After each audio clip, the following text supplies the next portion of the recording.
Quezon Fuentes, and I will be giving introductions for our study which is focused on the cardiovascular exercise. So have you ever wondered why activities like walking, running, cycling, or even dancing make your heart beat faster? So these activities are part of what we call cardiovascular exercise, also known as cardio. So, cardiovascular exercise refers to any physical activities that increases your heart rate and improve the efficiency of your heart, lungs, and circulatory system. So, it plays a vital role in keeping our bodies healthy and strong. So, in today's fast-paced world, where many people spend long hours sitting or using gadgets, engaging in a regular cardio exercise is more than important than ever. So it is not only help improving our heart health, but it also boosts endurance, help manage weight, reduces stress, and lowers the risk of serious disease such as heart disease, diabetes, and high blood pressures. So in these presentations, we will be exploring the background of cardiovascular exercise, its different types, its important, and the many benefits it provides to our overall health and well-being. So let's get started and discover why keeping our hearts active is key to living a longer, healthier life.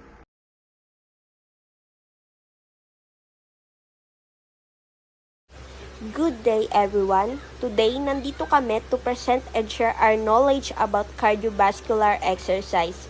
Importante ang topic na ito kasi araw-araw, minsan nakakalimutan natin kung gaano ka-essential ang pagiging physically active para sa ating health.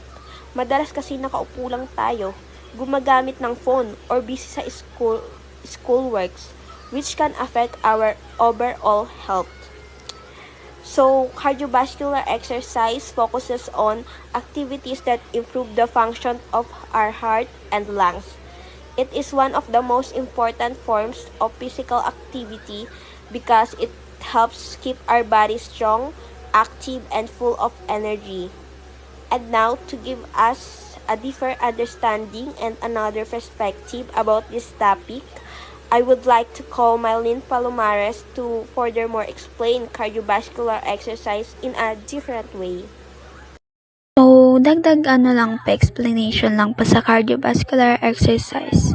So, ang cardiovascular exercise po or cardio ay isang type ng exercise na tumutulong para palakasin ang heart and lungs po natin. It increase heart rate po at pinapaganda po ang blood circulation sa ating katawan. Ibig sabihin po, mas maayos pong dumadaloy ang oxygen at nutrients po sa ating katawan. Kaya mas nagiging healthy at active po tayo.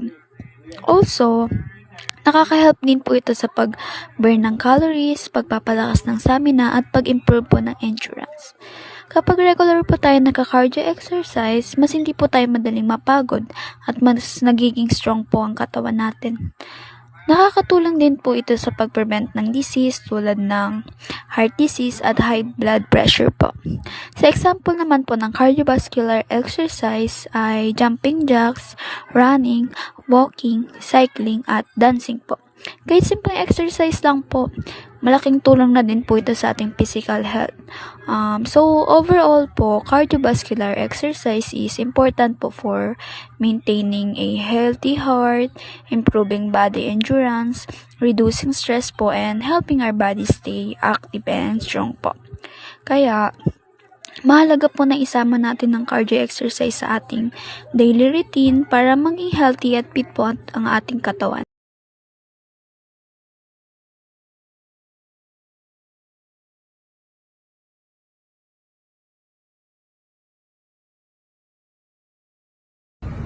Ako po si Rayber Serino. I-demonstrate ko po sa inyo yung tatlong example po ng cardio exercise.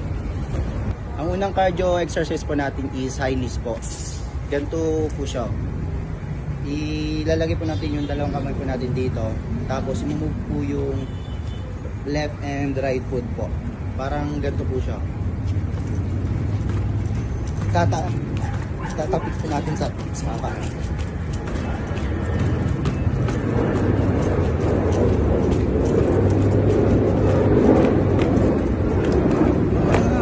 Ang pangalawang cardio naman po natin is jump and jacks. Ganito po siya. I-move nyo po yung kamay nyo kasabay po ng paa. Parang ganito po. Pataas. Tapos pababa. Tapos, repeat lang po. And then bilang lang po kayo.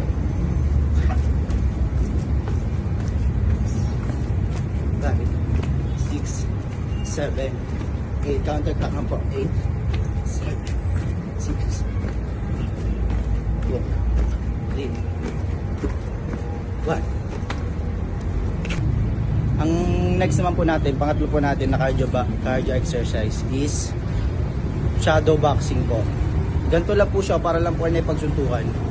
I-move nyo po yung kamay nyo po pa ganito po, side, tas up. Kasabay po ng paa. Yun po. Yan.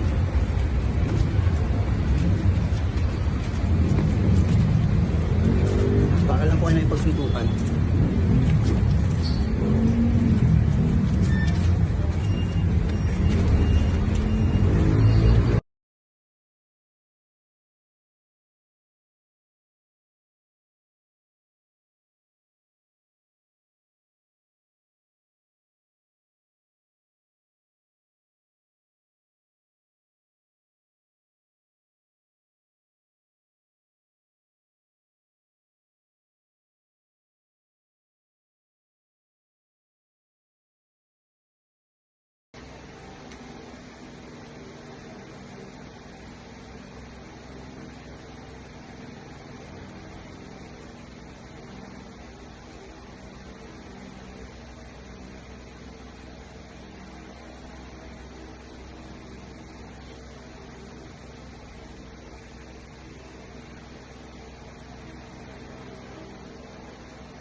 Cardiovascular exercise has many benefits for the body and mind.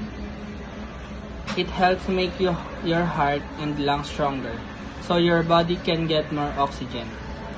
It also gives you more energy and helps you to do daily activities without getting tired easily. Another benefit is weight control. Cardio burns calories and helps reduce body fat. It also improves your mood by lowering stress and making you feel happier. Many people also sleep better when they exercise regularly. Overall, cardiovascular exercise helps you stay healthy, active, and feel good. Cardiovascular exercise is very important because it helps to keep our body strong and healthy. It includes some activities like jumping jack, high knees, and step up. This exercise makes our heart beat faster and help improve how heart and lungs work. Cardiovascular exercise also helps control weight. When we move our body, we burn calories. This can prevent weight gain and reduce the risk of obesity. It also helps lower the chance of getting disease like diabetes and high blood pressure. Another important benefit is that it improves mental health.